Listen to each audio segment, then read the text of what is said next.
یہ میرا خاندانی وظیفہ ہے. میں نے اپنی کتاب، میرا خاندانی پس منظر میری ایک کتاب ہے، اس میں بھی یہ لکھا ہے. یہ اور بڑے اولیاء کا تجربہ ہے، کتابوں میں بڑی بڑی ہستیوں کے تجربے میں یہ بات ہے. 12 تسبیحاں پڑھیں 12 دن میں فیصلے ہوتے ہیں. نہ ہو اگلے 12 دن. اس کا آج ایک عمل بتاتا ہوں، میں پھر خصوصی عمل بتاتا ہوں. کوئی مسئلہ ہو ناممکن میرے آپ کے لیے اللہ کے لیے ہے؟ بتائیں تو صحیح. میرے آپ کے لیے ناممکن ہے، اللہ کے لیے ہے. اس وظیفے میں بڑی طاقت ہے. ڈوب کے توجہ سے 12 دن کے بعد یا 12 مسکینوں کو کھانا کھلائیں، یا 12 مسکینوں کے کھانے کے بقدر کسی غریب ضرورت مند ایسا جو سڑکوں کا مانگنے والا نہ ہو. ان کے بڑے بڑے بینک بیلنس ہوتے ہیں، گلیوں اور سڑکوں کے مانگنے والے وہ نہ ہو، پیٹرول پمپوں پہ مانگنے والے، ہسپتال میں. میرے پاس کئی لوگوں نے آ کے توبہ بھی کی ہے. اچھا، ایسا ضرورت مند جو سوال نہ کرتا ہو، سفید پوش عیالدار ہو، یا اس 12 لوگوں کا کھانے کے پیسے اسے دے دیں. اگر یہ بھی استطاعت نہیں ہے تو 12 حلوہ روٹی بانٹ دیں. اگر یہ بھی استطاعت نہیں ہے 12 ٹافیاں بانٹ دیں. ہے ٹھیک ہے؟ پھر سنیں، اس کا ہدیہ ضروری ہے. اول آخر 12 دفعہ درود پاک اور یا بدیع العجائب بالخیر یا بدیع ڈوب کے پڑھیں، ڈوب کے پڑھیں. 12 تسبیحیں پڑھیں، 12 دن پڑھیں، پھر اگلے 12 دن شروع کریں، پھر اگلے 12 دن، اور 12 دن میں کام ہو جاتا ہے.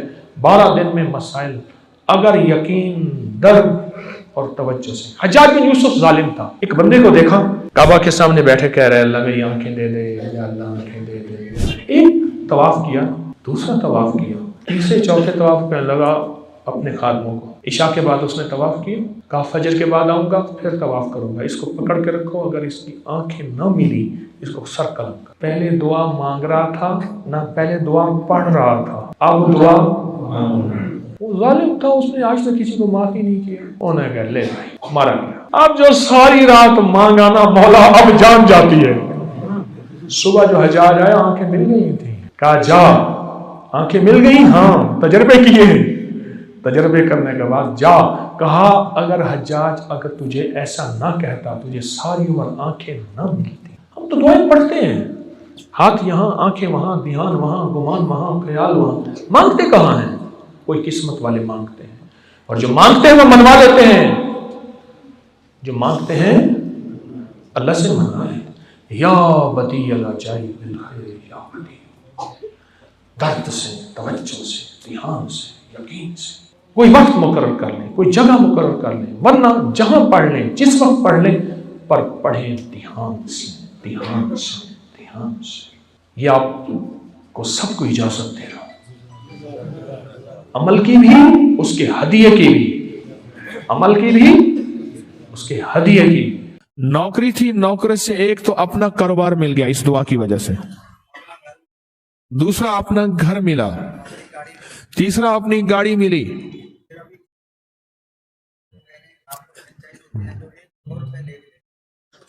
کہتے اب عالم یہ ہے کہ مجھے فرنچائز دیتے ہیں، لوگوں کو 1 کروڑ لے کے دے رہے ہیں، مجھے کہتے ہیں آج چپ کر کے لے آ، بتانا کسی کو نہیں. اگلا لفظ میرا ہے، انہوں نے نہیں کہا بتانا کسی کو نہیں. خیر پہلے اسی آیت کو تو مزہ لے لیں اس کا. میرے ایک صاحب کہنے لگے اگر میں چس کو چس نہ کھا تو چس نہیں آتی، چس کو چس نہ کھا تو چس نہیں آتی، مزے کو مزہ نہ کہوں تو مزہ نہیں آتا. پھر اس کا مزہ تو لے لیں، بیٹھ جاؤ، اس کا مزہ لے لیں. آپ نے تو پوائنٹ بتایا اور ہماری آنکھوں کی آنکھیں کھلی رہ گئی. اور کتنی بار پڑھا، کیسے پڑھا، بیٹھے بیٹھے بتا دو. 11 بار پڑھا. ہر نماز کے بعد 11 بار پڑھا. اور کتنے گھنٹے لگتے ہیں؟ منٹ، 2 منٹ لگتے ہیں. اب بولے، آپ بتائیں. عجب نظام. میں کہہ رہا ہوں یہ آیت جو سورۃ مائدہ کی ہے، آپ اس کو ہر نماز کے بعد 11 بار، یا صبح شام 11 بار، یا افطار کے وقت 11 بار. دے مولا تیرے خزانے میں کون سی کمی ہے؟ تو شہنشاہ لاجپال لکپال ہے، تو سخی شہنشاہ ہے، اپنے غیب کے خزانے سے عطا فرما. کہتے ہیں پہلے ملازمت تھی، پھر وہ دہراؤ تو بیٹھے بیٹھے دہراؤ. اچھا مجھے مزہ آ رہا ہے بات پہ، وہ جو پیکج لگا ہوا ہوتا ہے نا، بات کچھ نہیں ہوتی، اور سناؤ، وہ اصل مزہ آ رہا ہوتا ہے، بات کچھ نہیں ہوتی، ایسے ہی خواہ مخواہ ہوتا ہے۔ اچھا پہلے ملازمت تھی، پھر اپنا کاروبار ملا، پھر گاڑی تھی، گھر دیا، فرنچائز، کہتے ہیں کروڑ روپیہ لوگوں سے لیں گے، آپ ایسے آ کے لے جائیں۔ کوئی بھی مسئلہ ہو، پریشانی ہو، اور ابھی میں نے اپنے درس میں حج کے دوران کا واقعہ سنایا۔ کہنے لگے کہ میں سن 2000 میں آپ سے ملنے آیا، بہت مسائل، مشکلات، پریشانیوں اور دکھوں میں تھا، آپ سے ملنے آیا، اور میں نے آپ کو اپنے مسائل کے بارے میں عرض کیے، تو آپ نے فرمایا تھا کہ 2 رکعت نماز نفل پڑھ، جس کی سورت فاتحہ کے بعد 21 بار سورت اخلاص پڑھ، سورت فاتحہ اور سورت قل هو اللہ 21 بار پڑھ، اس طرح 2 رکعت نماز نفل پڑھ، اور اس کا ثواب حضور کے وسیلے سے، حضور صلی اللہ تعالی علیہ وسلم کے وسیلے سے سیدہ فاطمہ رضی اللہ تعالیٰ عنہ کی روح کو ہدیہ کر، اور ان سے عرض کریں کہ اپنے والد صاحب کی خدمت میں، حضور کی بارگاہ میں میرا یہ مسئلہ، میری یہ الجھن، میری یہ مشکل، میری یہ تکلیف پیش کریں، آپ کی بارگاہ میں عرض کر دیں، یہ تکلیف پیش کریں، اور ان سے عرض کریں کہ اللہ کی بارگاہ میں میرا یہ مسئلہ منوا دیں۔ اس کی دلیل یہ ہے، جسے آپ غور سے سنیں اور سمجھیں گے، کہ صحابہ کرام رضوان اللہ تعالی علیہم اجمعین کو جب کوئی مسئلہ پیش آتا تھا، جب کوئی مشکل پیش آتی تھی، اور جب کوئی تکلیف پیش آتی تھی، تو صحابہ کرام فوراً سیدہ فاطمہ کی بارگاہ میں پیغام بھیجتے تھے، اور اللہ کے حبیب کی بارگاہ میں کوئی چیز منوانی ہوتی تھی تو ان کے ذریعے منوا لیتے تھے۔ اور یہ یاد رکھنا، آج صدیوں کے بعد از وصال بھی کوئی چیز اللہ کے خزانوں سے منوانی ہے تو یہ نسخہ لاجواب اور آزمودہ ہے، یہ نسخہ لاجواب ہے، آزمودہ ہے۔ مجھے ایک صاحب کہنے لگے ایسا عمل بتائیں، کوئی ایسا عمل بتائیں کہ میں چاہتا ہوں میری 7 نسلوں میں رزق ختم نہ ہو، جو مہنگائی اور حالات اور پریشانیاں میں دیکھ رہا ہوں، کوئی ہے عمل؟ میں کہا بالکل ہے، اور میں نے اس سے کہا کہ یہ میرے پردادا کے پردادا کا عمل ہے، ان کا یہ عمل ہے، میرے پردادا کے پردادا کا عمل، جو ہماری خاندانی یادداشتوں میں یہ لکھا ہوا ہے، اور فرمایا اگر یہ کوئی بندہ کر لے، اللہ نسلوں کا رزق اللہ سے منوا لے۔ اور میں نے اس سے کہا خیال کرنا، رزق کے روحانی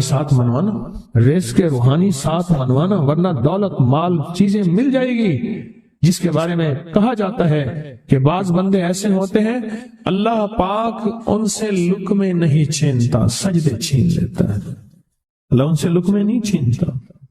کیوں؟ رزق جسمانی دوسرے لفظوں میں مل رہا ہے، اور رزق روحانی اللہ چھین لیتا ہے۔ یہ جو آج آپ بیٹھے ہیں تسبیح خانے میں اور میں بیٹھا ہوں، یہ ہم روحانی دسترخوان پہ بیٹھے ہیں، یہ بہت بڑا دسترخوان لگا ہوا ہے، یہ دسترخوان ہے۔ سنا ہے در یار پہ بڑی دھوم ہے، سنا ہے در یار پہ بڑی دھوم ہے، وہاں عاشقوں کا ہجوم ہے۔ یہ روحانی دسترخوان ہے، میں بھی خود محتاج ہوں، یہ روحانی دسترخوان۔ تو میں نے اس سے عرض کیا کہ ایک دسترخوان نہیں مانگنا، دونوں مانگنا، رزق روحانی بھی، رزق جسمانی تو اس کو بھی ملتا ہے جس کو کلمہ نصیب نہیں ہوا، رزق جسمانی تو اس کو ہی ملتا ہے جس کو کملی والی کی غلامی نصیب نہیں ہوئی، رزق جسمانی تو اس کو ہی ملتا ہے جس کے ماتھے پہ شقاوت لکھی ہے، رزق جسمانی تو اس کو ملتا ہے جو اللہ کا نافرمان ہے، رزق جسمانی تو اس کو ملتا ہے جو اللہ کے وجود کا انکار کرتا ہے، رزق جسمانی تو اس کو ہی ملتا ہے جو آخرت اور قبر کا انکار کرتا ہے، رزق جسمانی تو اس کو ملتا ہے جو جنات اور برزخ کا انکار کرتا ہے، رزق جسمانی تو اس کو ملتا ہے جو خود کملی والی کی نبوت کا انکار کرتا ہے، وہ تو بے بہا لوگ ہیں، ان کو ملتا ہے۔ پر تجھے بھی صرف رزق جسمانی ملا اور اللہ سے یہ منوا لیا، نہ یہ نہ منوانا، اللہ سے کہنا ہے اللہ رزق روحانی بھی دے اور رزق جسمانی بھی دے، 2 رزق کٹھے عطا فرما۔ کون سا رزق؟ اور اس کے جسمانی بھی دے. کہیں ایسا نہ ہو کہ میری نسلوں میں صرف مال دولت اور چیزیں ہوں اور تیرا نام اور تیرے حبیب کا نام نہ ہو, تیرا نام اور تیرے کملی والے کا نام نہ ہو, تیرا نام اور تیرے دوستوں کا نام نہ ہو, تیرا نام اور تیری آل و اصحاب کا نام نہ ہو. کہیں ایسا نہ ہو میں محروم ہو جاؤں. مجھے آل اور محمد اور آل محمد اور اصحاب محمد کی نسبتیں یہ بھی ساتھ عطا کیے رکھ. میں نے اس سے کہا کہ 2 چیزیں مانگنا. اچھا, قدرت کا نظام ہے تو دیوانے بھی ہوتے ہیں, یقین والے ہوتے ہیں. آپ جیسے آپ مخلص بیٹھے ہیں اور پوری دنیا میں ہمارے ساتھ اس وقت مخلص بیٹھے ہیں جو ہماری آج کی محفل میں شریک ہیں, ہوتے ہیں دیوانے. مجھ سے کہنے لگا ایک وقت ایک جگہ ہو بہت بہتر. میں نے اس سے کہا, میں نے کہا پھر بھی اگر ایک وقت ایک جگہ میسر نہ بھی ہو تو اگر عمل کسی وقت چوک جائے, عمل کی جگہ چوک جائے, عمل کا وقت چوک جائے, مجبوری میں نہ ہو تو بہتر ہے, پر توجہ نہ چوکے, دھیان نہ جائے, استحضار نہ جائے, یقین نہ جائے, اور سچا یقین ہو کہ میرا اللہ خود کہتا ہے یہ مانگنا بھی تو اسی نے دیا ہے نا. جب اس کریم نے مانگنا ہی خود دیا ہے تو عطا بھی خود کرے گا. نہیں خوف نارے جہیم کا کہ کرم ہے مجھ پہ کریم کا, وہ خود عطا کرے گا مجھے. اس نے مانگنا دیا, دے گا. یقین ہو ایسا ایسا ایسا ایسا, اتنا زبردست یقین ہو, اتنا یقین ہو اللہ کے ملنے پہ اور اللہ کے مانگنے پہ, اتنا یقین ہو کہ گمان اور خیال سے بالا تر یقین ہو, بہت زیادہ یقین. یاد رکھیے گا میری بات, میری طرف دیکھتے رہیں. یاد رکھیے گا جس کو ملا ہے یقین کی طاقت میں ملا ہے, اور جس سے چھنا ہے بے یقینی نے اس سے سب کچھ چھین لیا. بے یقینی نے اس سے سب کچھ چھین لیا. جس کو ملا ہے یقین کی طاقت سے ملا ہے. یقین ہو کہ میں کر رہا ہوں اور اللہ مجھے دے دے گا. کہا کہ کیسا یقین ہو؟ کہا جیسے بکری کے تھن دودھ سے بھرے ہوئے اور میں کہوں کہ میرے ہاتھ سے دباؤں گا اور دودھ نکلے گا, اس سے زیادہ یقین. اور کہا کس سے زیادہ یقین؟ کہا کہ ایک بڑا نوٹ ہو اور بڑا نوٹ کے اندر جو ہے ایک آنے کی چیز آنی ہے, تو میں کہوں گا اس سے تو اس کی نوٹ کے اندر تو ہزاروں آنے ہیں, اور میں ایک آنے کی چیز, ایک ٹکے کی چیز لوں گا اور میرا کام بن جائے گا. اس سے زیادہ یقین ہو, اور اس سے کہیں زیادہ یقین ہو کہ سخت پیاس ہے اور میں پانی کو دیکھوں اور پانی کو دیکھتے ہی مجھے یقین ہو کہ اس سخت پیاس میں میرا پیاس بجھ جائے گی, پیٹ بھر جائے گا. اس سے کہیں زیادہ یقین ہو.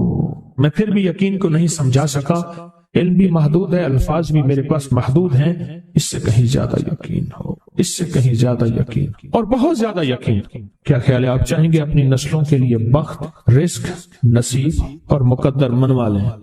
میں نے کہا روزانہ 40 منٹ بیٹھ, 40 منٹ صبح دوپہر شام جو تیری تنہائی کا وقت ہو, کہ یا اللہ دنیا میں ایسی جگہ کوئی کہیں ہوتی, اکیلے بیٹھے رہتے یاد تیری دل نشیں ہوتی, اکیلے بیٹھے رہتے یاد تیری دل نشیں ہوتی, اور بس صرف ایک بار سورۃ فاتحہ پڑھا اور اس کے بعد ایاک نعبد و ایاک نستعین کو دوہرا. میں نے اسے عرض کیا کہ بس اس کو وجدان سے پڑھا, ایسے پڑھ کے رونگٹے کھڑے ہو جائیں, آنسو بہنے لگ جائیں, دل کے اندر کا درد اور دل کا اندر کا غم اور اللہ کے سامنے حاضری, استحضار, اور یہ کیفیتیں تیری ہوں کہ بس اس کے علاوہ کوئی مجھے یاد نہ رہے. اس در سے پڑھ 40 منٹ. 40 کے عدد کے ساتھ کائنات کے رازوں کا بڑا تعلق ہے. 40 کا جو عدد ہوتا ہے بس 40 کے عدد کے ساتھ پڑھ, اور بہت توجہ سے پڑھ اور بہت دھیان سے پڑھ, بہت توجہ سے روز پڑھ. مجھ سے کہنے لگا کتنے دن پڑھوں؟ تو میں نے اس سے کہا مجھ سے یہ دن نہ پوچھ, تیرا دل خود بولے گا کہ فیصلے ہو گئے ہیں, بس ختم. دل خود بولے گا. یہ بتائے کہ پیٹ بھرتے ہوئے کوئی گھنٹی بجتی ہے, یہ دل خود بولتا ہے کہ پیٹ بھر گیا. پیاس میں بھی کوئی کہتا تو نہیں ہے کہ آپ کی پیاس بجھ گئی ہے, وہ دل خود بولتا ہے کہ بس اب پانی کی ضرورت نہیں ہے. نیند سے دل بھر جائے تو بس دل بس اب سو لیا, وہ اٹھیں. اسی طرح دل خود بولے, دل خود بولے اور دل اندر بولے, دل اندر بولے کہ اللہ پاک جل شانہ نے نسلوں کے لیے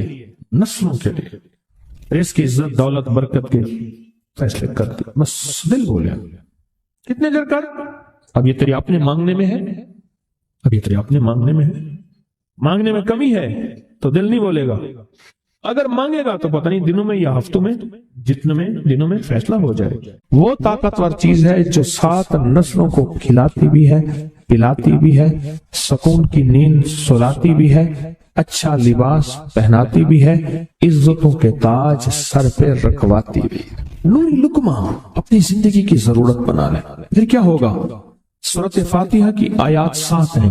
اللہ 7 آسمان اور 7 زمین کی جتنی بھی برکات ہیں، برکات من السماوات والارض، اللہ 7 آسمان اور 7 زمین کی ساری برکات اس کو عطا کر دے گا، اور لوگوں کو پتہ ہی نہیں ہوگا کہ یہ بندہ کتنا مالدار ہے۔ روحانیت کی طاقت اور روحانیت میں کتنا آگے ہے کوئی پہچان بھی نہیں سکے گا کہ روحانیت میں یہ بندہ کتنا آگے ہے اور کتنا آگے سے آگے بڑھ گیا ہے، کسی کو علم بھی نہیں ہوگا۔ نوری لقمہ اپنی زندگی کی مجبوری بنا لے اور نوری لقمہ اپنی زندگی کی ضرورت بنا لے، پھر دیکھیں کمالات۔ کیوں؟ فرمائے جو سارے قرآن میں ہے، جو سارے قرآن میں ہے، جو سارے قرآن میں ہے، آنکھیں کھل جائیں۔ یہ سورۃ فاتحہ نماز کھانے کے دوران پڑھنے والا یہ اہل نظر میں ہے، اس کی نظر وسیع ہو جاتی ہے، یہ اہل کشف ہوتے ہیں، ان کی دل کی آنکھیں کھل جاتی ہیں، یہ فرشتوں کو دیکھتے ہیں، یہ انسانوں کے دلوں میں جھانک لیتے ہیں، یہ کائنات کے راز پڑھ لیتے ہیں، کائنات کے راز پڑھ لیتے ہیں۔ کہ اللہ پاک ان کے سامنے جنات آنکھوں سے دکھاتا ہے، حتیٰ کہ یہاں تک کہ اللہ قبر کے راز بھی ان کے اوپر کھل دیتے ہیں۔ نوری لقمے کا اثر یہ ہے دل کی آنکھیں کھل جاتی ہیں، دل کی آنکھیں کھل جاتی ہیں، دل کی آنکھیں کھل جاتی ہیں۔ یہ نور لقمے کی تاثیر ہے۔ چہرے کی آنکھیں تو سب کے پاس ہیں، دل کی آنکھیں سب کے پاس نہیں، دل کی آنکھیں سب کے پاس نہیں، چہرے کی آنکھیں سب کے پاس ہیں، دل کی آنکھیں سب کے پاس نہیں۔ نوری لقمے کی یہ تاثیر ہے کہ دل کی آنکھیں کھل جاتی ہیں، دل کی دنیا آباد اور دل کی دنیا شاد، اور دل کا وہ بندہ بامراد بن جاتا ہے جو نوری لقمے اپنی زندگی میں شامل کرتا ہے۔ اور نوری لقمے سورۃ فاتحہ، اور کتنی بار؟ اچھا، یہ سورۃ فاتحہ بیماریوں کا علاج۔ صحابہ کرام فرماتے ہیں ہم جا رہے تھے، کوئی ایک سردار تھا، اس کو بچھو نے کاٹ لیا اور اس کو چیخ رہا تھا بیچارہ، فرمایا سانپ کا کاٹا سوئے، بچھو کا کاٹا روئے۔ میرے پاس ایک سانپ کا کاٹا آیا تھا، غنودگی میں تھا، بہت غنودگی میں سے سوتا تھا، اور میں نے کہا اس کو سونے نہ دے، خیال نہ کیا انہوں نے، ادھر سے ہٹا تو بندہ ختم ہو گیا، سانپ کا کاٹا۔ ہمارے ایک والد صاحب رحمۃ اللہ علیہ کے تھے ملک عبد الرحمن ڈوڈی، وہ لائے تھے، تو کہنے لگے اس بچھو کے کاٹے کا علاج صحابہ کرام نے 7 بار سورۃ فاتحہ پڑھ کے اس میں دم کر اور وہ ٹھیک ہو گیا۔ فرمایا جب سورۃ فاتحہ عرشوں سے زمین پہ آئی، نازل ہوئی، ایک گونج اٹھی، ایک آواز آئی، فرمایا اللہ سے آج وہ چیز زمانے پہ زمین پہ نازل کی ہے جو اس سے پہلے کبھی آئی نہیں تھی اور جو اس کے بعد کبھی آئے گی نہیں۔ اس سے پہلے کبھی آئی نہیں تھی، اس کے بعد کبھی آئے گی۔ اور جب سورۃ فاتحہ نازل ہوئی، شیطان رویا، پیٹا، اپنا سر پہ راکھ ڈالی اور اتنا شور کیا کہ اے کاش کہ یہ سورۃ فاتحہ آئی ہے، اور اگر آئی ہے تو واپس چلی جائے، اگر واپس نہیں گئی تو کسی کی زبان پہ نہ جائے، یعنی کوئی اس کو پڑھ نہ سکے، اگر پڑھے تو اس کا یقین نہ ملے۔ یقین سے پڑھنے والے کی دنیا بھی، آخرت بھی، رزق بھی، عزت بھی، صحت بھی، تمنگری بھی، بادشاہت بھی، خوشیاں خوشحالیاں بھی یقین سے پڑھنے والے کو ملتی ہیں۔ اور اس لیے آج بھی شیطان سورۃ فاتحہ سے لرزتا ہے کہ سورۃ فاتحہ پڑھنے سے جنات اور شیاطین ایسے دور ہوتے ہیں، ایسے کہ میلوں دور چلے جاتے ہیں، اور اس بندے سے خوف زدہ ہوتے ہیں جو سورۃ فاتحہ پڑھتا ہے۔ کھانے کے دوران اس کی حکمت کیا ہے؟ انسان کھانے کے دوران مشغول ہوتا ہے، کھانے کی لذتوں میں کھویا ہوا ہوتا ہے، اور اگر بھوک بہت زیادہ ہو تو پھر تو ہوش نہیں ہوتا، پھر ہوش ہی نہیں ہوتا اگر بھوک بہت زیادہ ہو۔ اب اسی دوران جس طرح سنیں غور سے، بڑی میں عجیب بات بتا رہا ہوں، حضرت امام جعفر صادق